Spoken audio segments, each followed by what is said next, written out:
Shalom, selamat pagi Bapak, Ibu, Saudara. Terima kasih telah bergabung bersama kami dalam Renungan Harian Jemaat GKJ Bandung. Bersama kita akan mendengarkan firman Tuhan dan merenungkannya. Selamat pagi Bapak Ibu Saudaraku yang dikasihi Tuhan. Kita berjumpa lagi pada Renungan Harian GKJ Bandung. Hari ini Rabu 30 April 2025. Mari kita mengawali dengan berdoa. Bapa di sorga, silakan Bapa menyapa kami dengan sabdamu, supaya itu menjadi pedoman langkah hidup kami, penerang jalan kami, supaya kami berpikir, kami berkata-kata dan bertindak sesuai dengan kehendak Tuhan. Terima kasih Tuhan, di dalam nama Tuhan Yesus kami berdoa. Amin.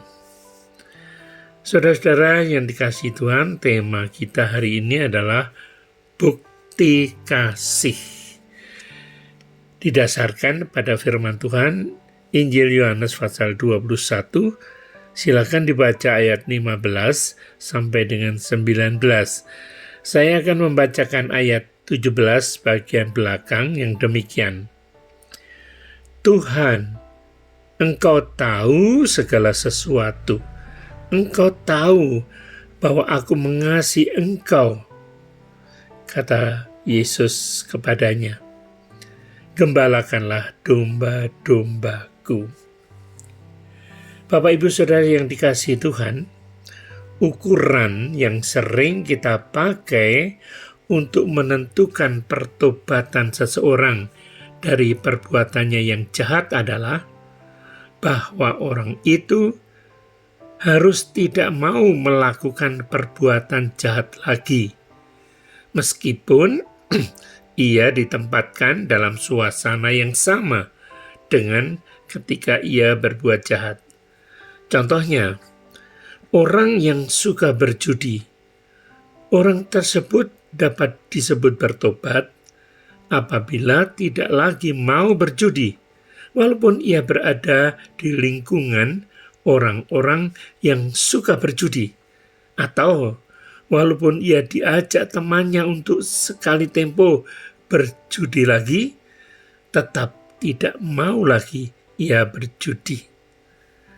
Demikian juga saudara, yang dikehendaki Tuhan Yesus terhadap Petrus.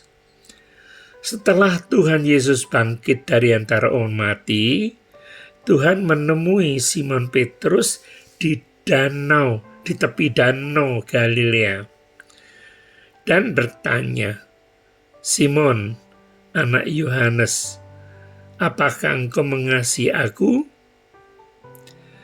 Kasih yang diharapkan Tuhan dari Simon Petrus pada saat itu bukan kasih yang terungkap dalam kata-kata saja, atau kasih yang muncul karena mengharapkan timbal balik dari orang yang dikasihi, tetapi kasih yang berani berkorban bagi orang yang dikasihi.